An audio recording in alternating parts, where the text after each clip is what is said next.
اللہ امام مالک کسی کو سنت کہتے تھے، وہ اس طرح پگڑی کے قائل نہیں تھے. وجہ پگڑی کے لیے لازمی ہے کہ یہاں سے نکل کر کے یہاں آ جائے. عمر پر اس طرح پہنتے.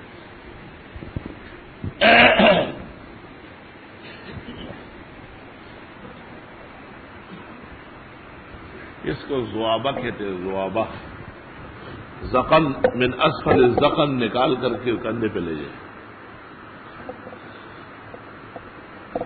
امام مالک کا اصرار تھا کہ سنت امامہ یہی ہے، اس کے بغیر نہیں.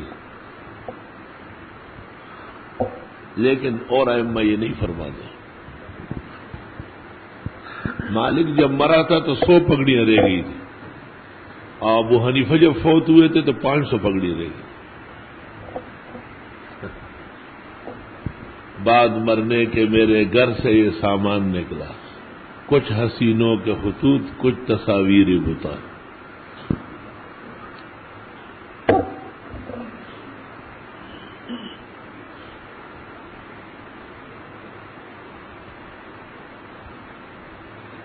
وہ آ گئے لڑکے. ہاں، سبق شروع ہونے سے پہلے جو آئیں گے ان کو چھوڑیں گے، بعد میں آنے والوں کے دروازے بند کر دیں. حاج محمد آ گئے.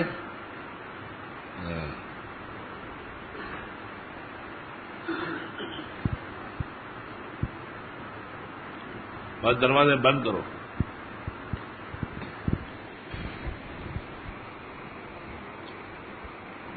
اب جو آتے ہیں ان کو مت اندر آنے دو.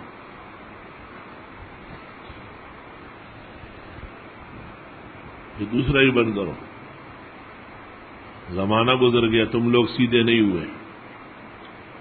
آج مغرب کے بعد آپ مسجد میں ہوں گے.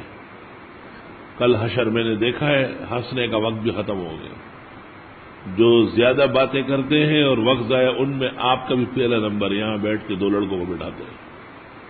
ہماری زندگی اس میں گزر گئی، کالی داڑھی سفید ہوئی. ہم تکرار اور مطالعہ اور باتیں جانتے ہیں. ایسا نہیں کہ آپ مطالعہ اور تکرار کرتے اور ہم کہتے آپ باتیں، یہ بات غلط. اس لیے ناظم صاحب کو کل تلقین کر لی کہ بعد المغرب بالصوت ان کو باہر نکالا، اور رات 11 بجے تک جو آپ در بدر اور خاک برسر، کبھی ایک کونے میں کبھی دوسرے کونے میں. یہ ذلت آپ کے لیے اصلی چیز ہے، اللہ نے آپ کے لیے مقدر فرمائی. 3 مہینے ہو گئے اور آپ میں انسانیت رتی نہیں آئی.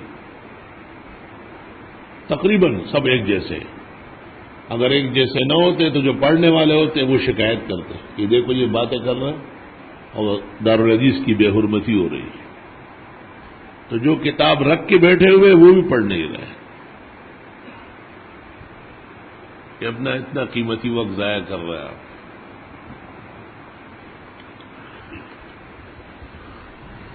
تو آج سے آپ انشاءاللہ تعالی باہر ہوں گے بعد المغرب.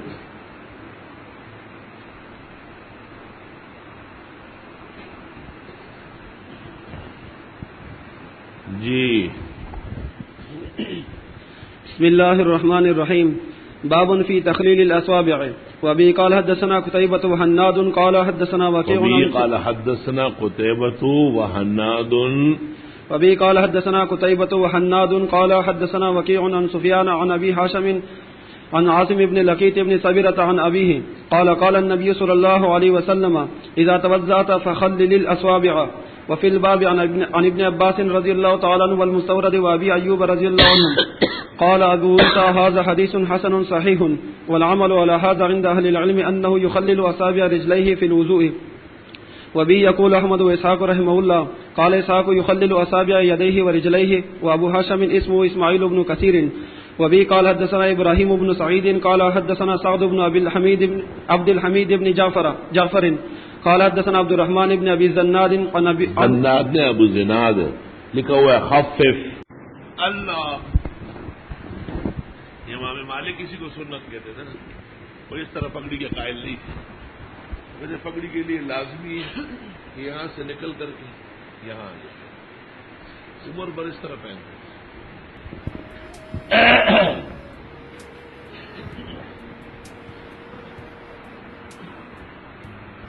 اس کو زوابہ کہتے ہیں، زوابہ، زقن من اسفل الزقن نکال کر کے کندھے پہ لے جائے۔ امام مالک کا اصرار تھا کہ سنت امامہ یہی ہے، اس کے بغیر نہیں ہے، لیکن اور ائمہ یہ نہیں فرماتے۔ مالک جب مرا تھا تو 100 پگڑیاں رہ گئی تھی، ابو حنیفہ جب فوت ہوئے تھے تو 500 پگڑیاں رہ گئی۔ بعد مرنے کے میرے گھر سے یہ سامان نکلا، کچھ حسینوں کے خطوط، کچھ تصاویر بتا۔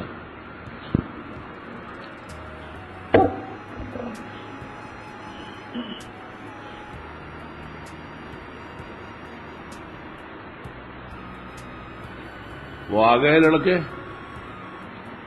ہاں، سبق شروع ہونے سے پہلے جو آئیں گے ان کو چھوڑیں گے، بعد میں آنے والوں کے دروازے بند کر دیں۔ تاج محمد آ گئے؟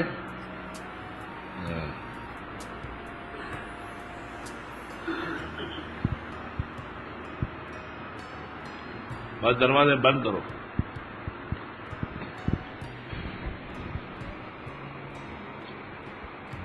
اب جو آتے ہیں ان کو مت اندر آنے دو۔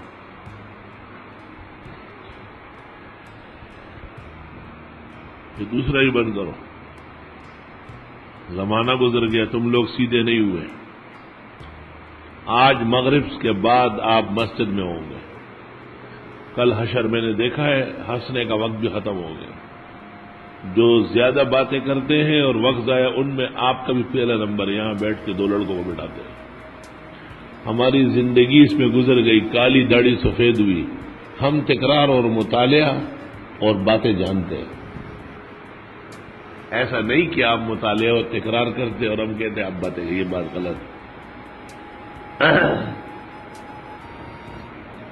اس لیے ناظم صاحب کو کل تلقین کر دی کہ بعد المغرب بالصوت ان کو باہر نکالے، اور رات 11 بجے تک جو آپ در بدر اور خاک برسر، کبھی ایک کونے میں کبھی دوسرے کونے میں، یہ ذلت آپ کے لیے اصلی چیز ہے، اللہ نے آپ کے لیے مقدر فرمائی۔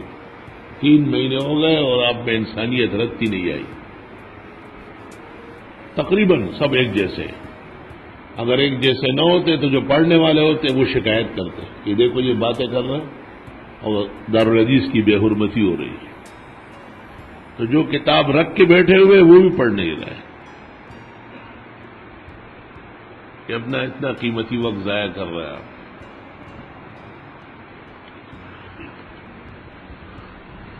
تو آج سے آپ انشاءاللہ تعالی باہر ہوں گے بعد المغرب۔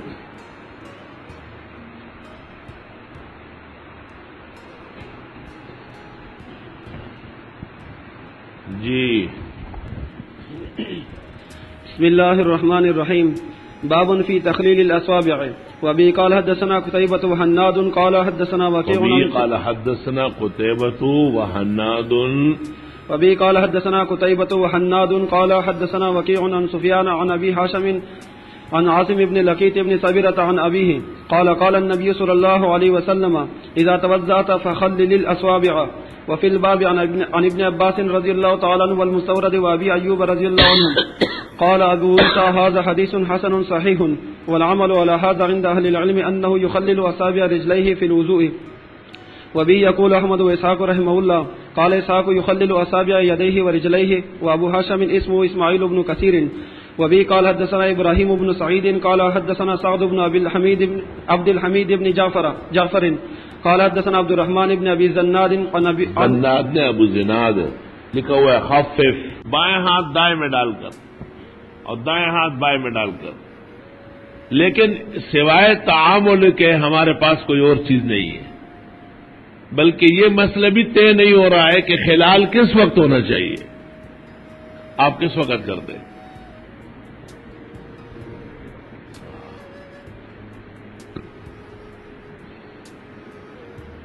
سوال یہ ہے کہ خلال میں اور مسح میں فرق ہے یا نہیں؟ مسح کا معنی ہے اصابت الماء اور خلال کے معنی ہے ادخال الماء۔ تو ہم نے سر کا مسح کیا اور اس کے بعد پھر ہم انگلیوں میں ڈال کے کر رہے ہیں. تو اب یہ مسئلہ بھی ہونا چاہیے تھا کہ للخلال نأخذ ماء جدیدا ام لا، کیونکہ ہم نے سر کا مسح کیا تو ہاتھوں میں پانی کہاں باقی. حکیم الامت نے اس لیے لکھا ہے اصلاح انقلاب امت میں کہ بعض اوقات ہاتھ یا پیر کا کوئی حصہ سوکھا رہ جاتا ہے تو خیال آنے پر لوگ اس کو ایسا مل لیتے ہیں. تو حکیم الامت نے لکھا ہے کہ ھذا مسح وہو مامور بالغسل، یہ تو مسح کر لیا، حکم غسل کا ہے، لہذا پیر یا ہاتھ نہیں دھلیں گے، مگر بصد معذرت حدیث مرفوع موجود ہے کہ آپ مسح کریں اسے، یعنی جو پانی قریب میں ہے اس کو وہاں تک کھینچیں. اس لیے حکیم الامت رحمت اللہ علیہ کے اعتراض سے بصد معذرت ہے. ہر جگہ قاعدہ قیاسیہ نہیں چلے گا. قیاس وہاں معتبر ہے جہاں اثر موجود نہ ہو. جب اثر موجود ہے کہ ایک آدمی کے پیر سوکھے رہ گئے اور آپ نے فرمایا کہ تیرے پیر گیلے ہیں ہاتھ مل لو، تو مسح الید قائم مقام غسل الید ہے. اب اس سے پتہ چلا کہ ہاتھوں میں سر کے مسح کے باوجود اتنی تری باقی ہے کہ اگر ہم انگلیوں میں ڈال دیں تو جس حصے تک پانی نہیں پہنچا تھا وہاں تک پہنچ جائے. فالحمد للہ الذی جعل فی الدین سعۃ وفی الامر خفۃ.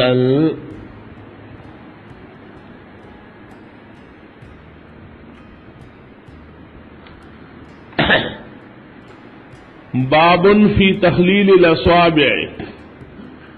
وبه قال حدثنا قتيبة وحناد رحمهم الله قال حدثنا وكيع بن الجراح عن سفیان الثوری. کسی کتاب میں ہے کہ یہ کوئی اور ہے، غالب گمان یہی ہے. عن ابی ہاشم عن عاصم بن لقیط بن صبرہ عن ابیہ.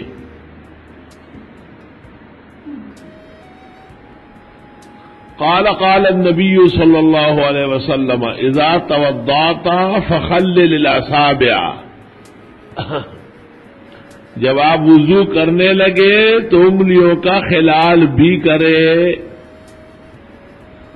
وفی الباب عن ابن عباس والمستورد وابی ایوب رضی اللہ عنہم. حدیث ابن عباس اخرجہ احمد فی المسند وابن ماجہ والترمذی فی سننیہما.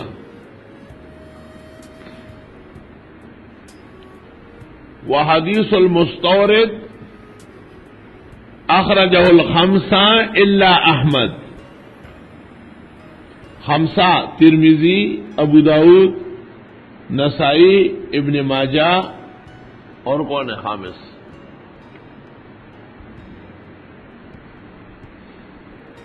اصحاب السنن الخمسہ کہلاتے ہیں نا.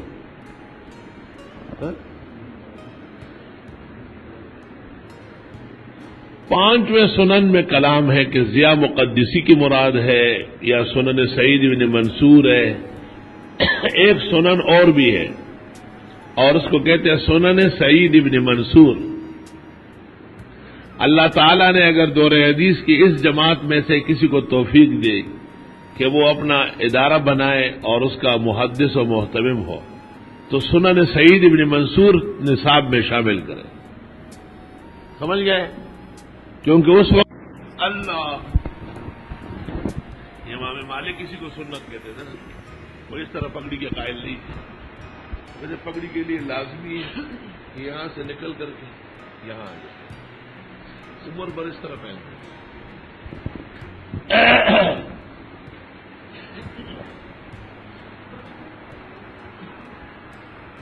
اس کو زوابہ کہتے ہیں. زوابہ زقن من اسفل الزقن نکال کر کے کندھے پہ لے جائے. امام مالک کا اصرار تھا کہ سنت امامہ یہی ہے، اس کے بغیر نہیں. لیکن اور ائمہ یہ نہیں فرماتے. مالک جب مرا تھا تو 100 پگڑیاں رہ گئی تھی. ابو حنیفہ جب فوت ہوئے تھے تو 500 پگڑیاں رہ گئی.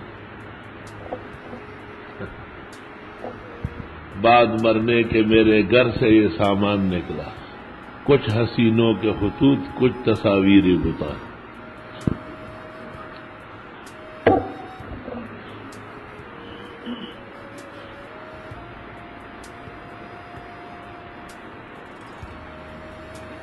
وہ آ گئے لڑکے؟ ہاں، سبق شروع ہونے سے پہلے جو آئیں گے ان کو چھوڑیں گے، بعد میں آنے والوں کے دروازے بند کر دیں۔ تاج محمد آ گئے؟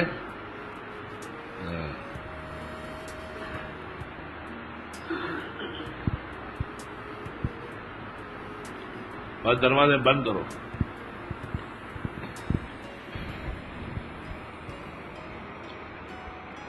اب جو آتے ہیں ان کو مت اندر آنے دو۔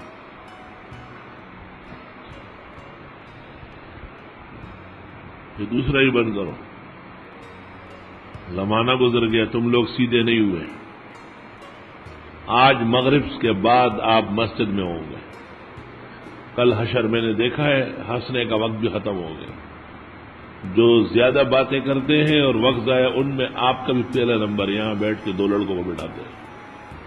ہماری زندگی اس میں گزر گئی، کالی داڑھی سفید ہوئی، ہم تکرار اور مطالعہ اور باتیں جانتے ہیں۔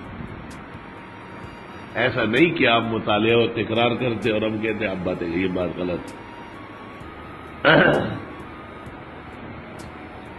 اس لیے ناظم صاحب کو کل تلقین کر لی کہ بعد المغرب بالصوت ان کو باہر نکالے، اور رات 11 بجے تک جو آپ در بدر اور خاک برسر، کبھی ایک کونے میں کبھی دوسرے کونے میں، یہ ذلت آپ کے لیے اصلی چیز ہے، اللہ نے آپ کے لیے مقدر فرمائی۔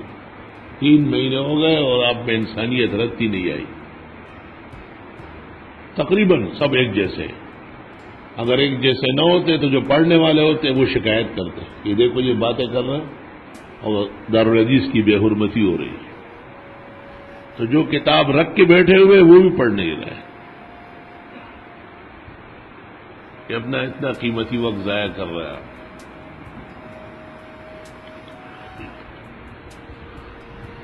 تو آج سے آپ انشاءاللہ تعالی باہر ہوں گے بعد المغرب۔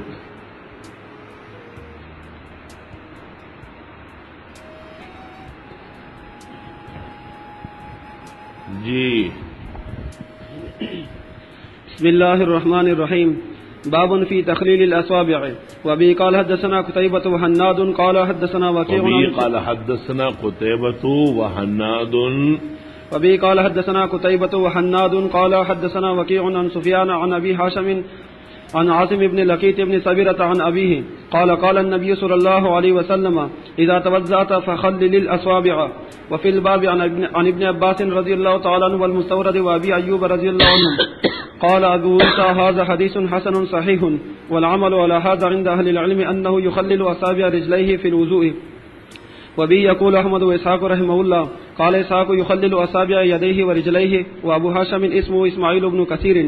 وبه قال حدثنا إبراهيم بن سعيد قال حدثنا سعد بن عبد الحميد بن جعفر قال حدثنا عبد الرحمن بن أبي زناد زناد نے ابو زناد لکھا ہوا ہے خفف کے خلال فرماتے قال ابو عیسیٰ حدیث غریب لا نعرف الا من حدیث ابن لہیہ۔ چلو،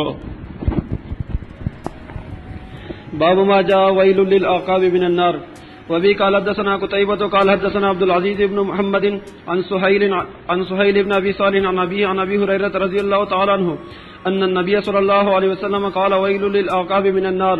وفي الباب عن عبد الله بن عمرو وعائشة وجابر بن عبد الله وعبد الله بن الحارث ومعيكيب وخالد بن الوليد وشرحبيل بن حسنة وعمر بن العاص ويزيد بن أبي سفيان رضي الله عنهم. قال أبو عيسى حديث أبي هريرة رضي الله تعالى عنه حديث حسن صحيح. وروي عن النبي صلى الله عليه وسلم أنه قال ويل للأعقاب وبطون الأقدام من النار. وفيك هذا الحديث أنه لا يجوز المسح على القدمين إذا لم يكن عليهما خفان أو جوربان. باب ما جاء ويل للأعقاب من النار. عقاب عقب کی جمع ہے، ایڑی کو کہتے ہیں۔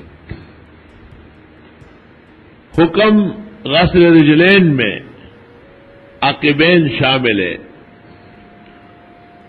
جن کو کعبین بھی کہتے ہیں۔ وارجلکم الی الکعبین اے الی العقبین، عقیب کہتے ہیں پچھلے حصے کو۔ حضرت صلی اللہ علیہ وسلم کو نے کہا انا عاقب، یعنی انا خاتم النبیین۔ آپ نے کہا ہے کہ ویل للعقاب وبطون الاقدام من النار، اگر وضو میں کسی کی ایڑیاں یا پاؤں کے تلوے خشک رہ گئے تو اسے سزا ہوگی۔ بخاری شریف کتاب العلم میں ہے کہ یہ اعلان آپ نے بلند آواز سے کیا ہے، اور سفر کا موقع تھا۔ حضرت صلی اللہ علیہ وسلم پیچھے رہ گئے تھے، وقت عصر ہو گیا، لیکن صحابہ منتظر رہے آپ کی تشریف آوری کا۔ جب حضرت صلی اللہ علیہ وسلم کی تشریف آوری ہو گئی تو صحابہ نے جلدی جلدی وضو کیا۔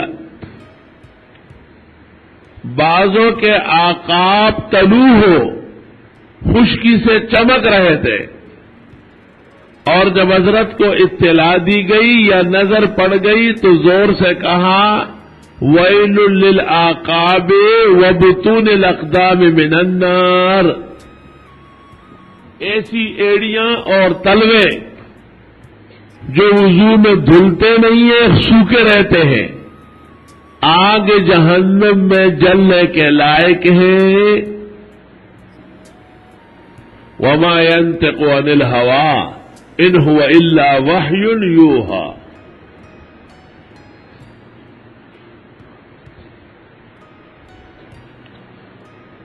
اس حدیث سے جہاں یہ بات معلوم ہوئی کہ عقبین، کعبین یا بطون الاقدام کا غسل وضو اور غسل میں فرض ہے،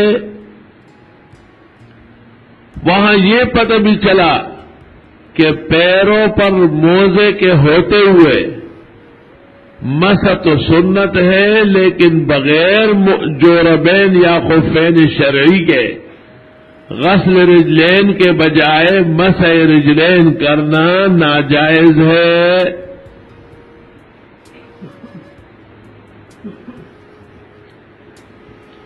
اہل سنت والجماعت کے تمام طبقات متفق ہے کہ وظیفہ وضو میں غسل رجلین ہے، مسح رجلین نہیں ہے، لیکن اثنا عشریہ امامیہ اور ان کے بعض طبقات بضد ہیں کہ وضو میں دو عضو مغسول ہے، یعنی وجہ اور یدین، اور دو عضو ممسوح ہے، یعنی سر اور رجلین۔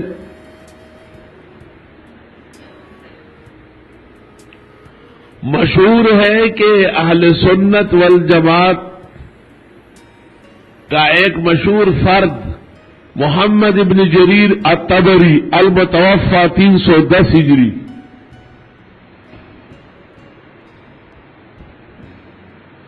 اس نے بھی غسل رجلین کے بجائے مسح رجلین کا قول کیا ہے، اور کہا گیا ہے کہ ابن جریر دو ہے، ایک امام اہل سنہ ہے اور دوسرا امام الرفض والتشیع ہے۔ ھذا شیعی لیس بسنی، ومن المتأسف المؤلم ان شیخنا واستاذنا العلامہ الفہام محدث هذه الانام الشیخ مولانا یوسف البنوری ایضا مال الى هذا وانت ستدری یا طالب بان هذا باطل بوجوہ۔ ان ابن جریر واحد امام من ائمۃ اہل السنہ وله تفسیر عمیق سماہ جامع البیان. وقال ابن تیمیہ فی تفسیر ھذا لو رحل احد الى الچین ووصل لفاظ. وابن تیمیہ مع شدت تبعه واشد شکیمته هو يقول لهذا التفسير فهو اصل التفسير واساس التفسير، لأن ابن جرير لا يأتي بالرواية إلا بسند متصل ولا يحتج من الآية إلا بدراية قيمة، فتأثر منه العالم والعالم حتى ابن تيمية وتلاميذه وأصحابه. وأنا أتعجب من زمان قديم كيف قال علماؤنا بأن ابن جرير اثنان أحدهما سني والثاني شيعي وهذا باطل محض، حتى قال مفسر أهل السنة الشيخ محمود شهاب الدين الآلوسي في تفسيره روح المعاني ابن جرير اثنان. يا حول ولا قوة إلا بالله. هذا سني صاحب التفسير والتاريخ، فأين هو الشيعي وأين نفتش حتى نجد ليس له مساق ولا رساق. برا ہو باتوں کے پھیلاؤ کا. ابن جریر دو نہیں ہے، ایک ہے. تفاسیر ابن جریر دو نہیں ہے، ایک ہے پوری دنیا میں. تاریخ الامم والملوک ایک ہے، دو ہرگز نہیں ہے. اور یہی مفسر اہل سنہ اور یہی مورخ اہل سنہ اذا جاء الاوان فهو يلعن صاحب الالوان شیعہ يلعن عليهم. ابن جریر هو سنی بل امام اہل السنہ. واما ما اشتهر بانه مال الى مسح رجلين دون الغسل فهذا ايضا امر باطل، لان التفسير موجود في مكتبه فعلى الطالب ان يراجع في الفرصه، فهو لا يقول بالمسح الا من قبل بعضهم. واما اذا جاء باظهار الرأي فقال ينبغي ان يجمع لاي شيء اذا غسلت رجليك فعليك ان دلكت وفرقت ومسحت لیتصل غسل بعضها بالبعض. تفهم؟ وہ کہتے ہیں رگڑ بھی لے. تو اس غریب نے اچھی بات کہی، اس کو یہاں سے نکال کے شیعوں کے پاس لے گئے. اس شیعوں میں ایک عالم گزرا ہے اللہ. امام مالک کسی کو سنت کہتے تھے، وہ اس طرح پگڑی کے قائل نہیں تھے. ویسے پگڑی کے لیے لازمی ہے کہ یہاں سے نکل کر کے یہاں آ جائے. عمر پر اس طرح پہنتے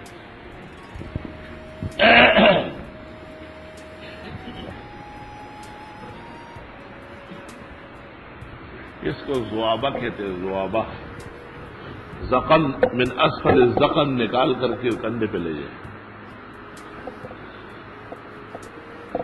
امام مالک کا اصرار تھا کہ سنت امامہ یہی ہے، اس کے بغیر نہیں. لیکن اور ائمہ یہ نہیں فرماتے. مالک جب مرا تھا تو 100 پگڑیاں رہ گئی تھی. ابو حنیفہ جب فوت ہوئے تھے تو 500 پگڑیاں رہ گئی. بعد مرنے کے میرے گھر سے یہ سامان نکلا، کچھ حسینوں کے خطوط، کچھ تصاویر بتا.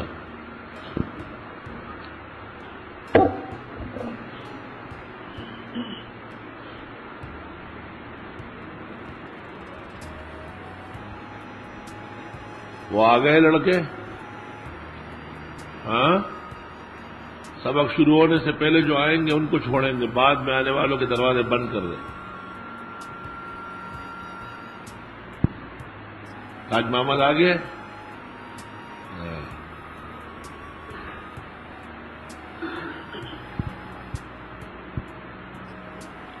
بس دروازے بند کرو.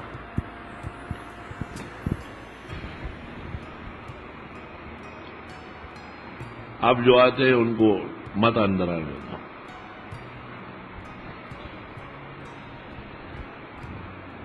یہ دوسرا ہی بند کرو. زمانہ گزر گیا، تم لوگ سیدھے نہیں ہوئے. آج مغرب کے بعد آپ مسجد میں ہوں گے. کل حشر میں نے دیکھا ہے، ہنسنے کا وقت بھی ختم ہو گیا. جو زیادہ باتیں کرتے ہیں اور وقت ضائع، ان میں آپ کا بھی پہلا نمبر. یہاں بیٹھ کے دو لڑکوں کو بٹھاتے ہیں. ہماری زندگی اس میں گزر گئی، کالی داڑھی سفید ہوئی. ہم تکرار اور مطالعہ اور باتیں جانتے ہیں. ایسا نہیں کہ آپ مطالعہ اور تکرار کرتے اور ہم کہتے ہیں آپ باتیں، یہ بات غلط ہے. اس لیے ناظم صاحب کو کل تلقین کر دی کہ بعد المغرب بالصوت ان کو باہر نکالیں، اور رات 11 بجے تک جو آپ در بدر اور خاک برسر، کبھی ایک کونے میں کبھی دوسرے کونے میں. یہ ذلت آپ کے لیے اصلی چیز ہے، اللہ نے آپ کے لیے مقدر فرمائی. 3 مہینے ہو گئے اور آپ میں انسانیت رتی نہیں آئی. تقریباً سب ایک جیسے. اگر ایک جیسے نہ ہوتے تو جو پڑھنے والے ہوتے وہ شکایت کرتے کہ دیکھو یہ باتیں کر رہے ہیں اور دارالحدیث کی بے حرمتی ہو رہی ہے. تو جو کتاب رکھ کے بیٹھے ہوئے وہ بھی پڑھ نہیں رہے کہ اپنا اتنا قیمتی وقت ضائع کر رہے ہیں آپ.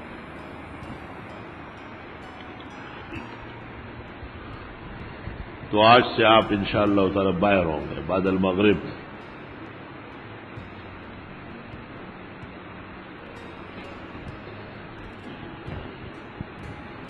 جی بسم الله الرحمن الرحيم. باب في تخليل الأصابع. وبه قال حدثنا قتيبة وحناد قال حدثنا وكيع. وبه قال حدثنا قتيبة وحناد. وبه قال حدثنا قتيبة وحناد قال حدثنا وكيع عن سفيان عن أبي هاشم عن عاصم بن لقيط بن صبيرة عن أبيه قال قال النبي صلى الله عليه وسلم إذا توضأت فخلل الأصابع. وفي الباب عن ابن عباس رضي الله تعالى عنه والمستورد وأبي أيوب رضي الله عنه قال أبو عيسى هذا حديث حسن صحيح والعمل على هذا عند أهل العلم أنه يخلل أصابع رجليه في الوضوء. وبه يقول أحمد وإسحاق رحمه الله قال إسحاق يخلل أصابع يديه ورجليه. وأبو هاشم اسمه إسماعيل بن كثير.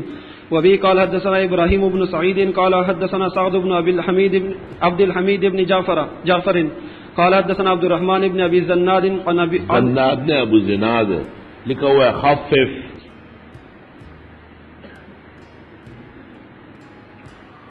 یہ وفی الباب میں اتنے لوگ کیوں ہیں پتہ ہے آپ کو؟ جی وفی الباب میں لوگ زیادہ نقل کیے نا، کیونکہ اہل سنت اور روافض کا امتیازی مسئلہ ہے کہ اہل سنت غسل رجلین کرتے ہیں اور روافض مسح رجلین کرتے ہیں. لیکن عجیب بات سنو کہ رافضی جب وضو کے لیے بیٹھ جاتا ہے تو سب سے پہلے پیر دھو لیتا ہے. پتہ ہے آپ کو یہ کیوں دھوتا ہے؟ خود شک ہے مسئلے میں. اور پھر وضو کے اندر مسح رجلین کو فرض سمجھتے ہیں اور غسل کو بدعات اہل سنت سمجھتے ہیں. اگر یہ بدعت ہے تو آپ نے سب سے پہلے کی ہے.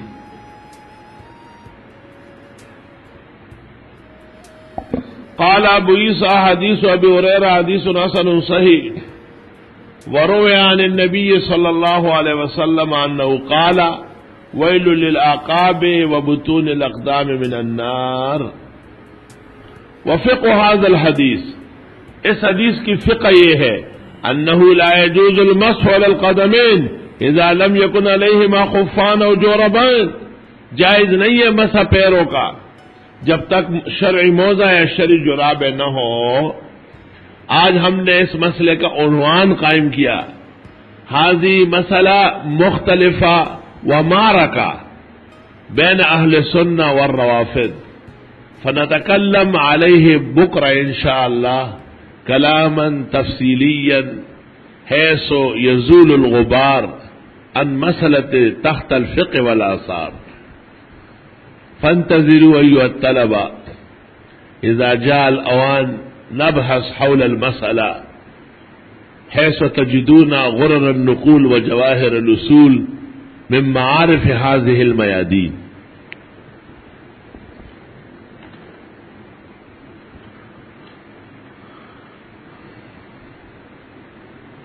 یہ عجیب ہے. یہاں لکھا ہے حرف شذی میں. کس نے لکھا ہے حرف شذی میں؟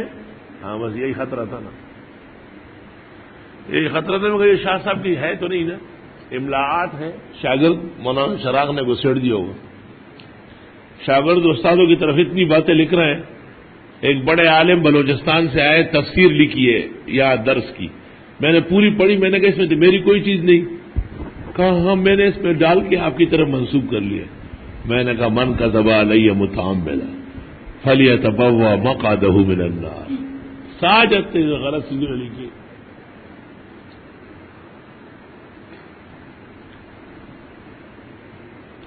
ایک گاڑی دوسری گاڑی سے گزرنے کے وقت جو ڈرائیور حضرات ہاتھ سلام کرتے ہیں, کیا ضرور ہاتھ اٹھانا صحیح ہے؟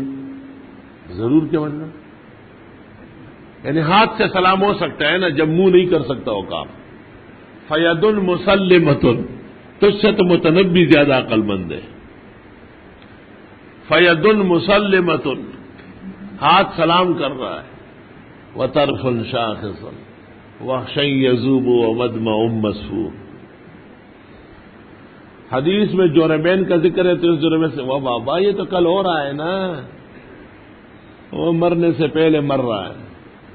کہ اس دفعہ معاف کرے, جو سیمائی میں فیل ہوتا ہے اس کو مت. نہیں فیل پاس نہیں, آپ ہے سارے ایک. کابلی خبر ہے وہ ٹول انجاس. مجھے وہاں سے دیکھتے ہوئے نظر نہیں آتا کہ تم پڑھ رہے ہو, تو کم از کم مجھے تکلیف تو نہیں پہنچے گی. مسجد میں بیٹھو باتیں کرتے رہو, جہنم جاتے رہو. یہاں تو میں ٹہلتا ہوں گھنٹہ پون گھنٹہ اور دیکھتا رہتا ہوں, تو یا باتیں کر رہے ہیں یا ویسے بیٹھے ہوئے ہیں ایسے جیسے ماں کے گھر میں کوئی بیٹھک لگائے. یہ تو دارالحدیث ہے. یہاں تو آپ ہر وقت کتاب اور مبحث کے تکرار مطالعے مشغول رہے.